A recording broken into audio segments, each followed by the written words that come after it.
You might think a sneeze is just air, but it is a biological explosion. When you sneeze, air rushes out of your nose at speeds of up to 100 miles per hour. That is faster than most cars drive on the highway. If you try to hold a sneeze in, the pressurized air has nowhere to go and can actually rupture your eardrums or cause damage to the blood vessels in your eyes and brain. It is dangerous to suppress it.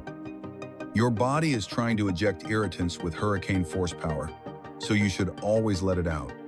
If you bless people who sneeze, hit like and subscribe for more facts.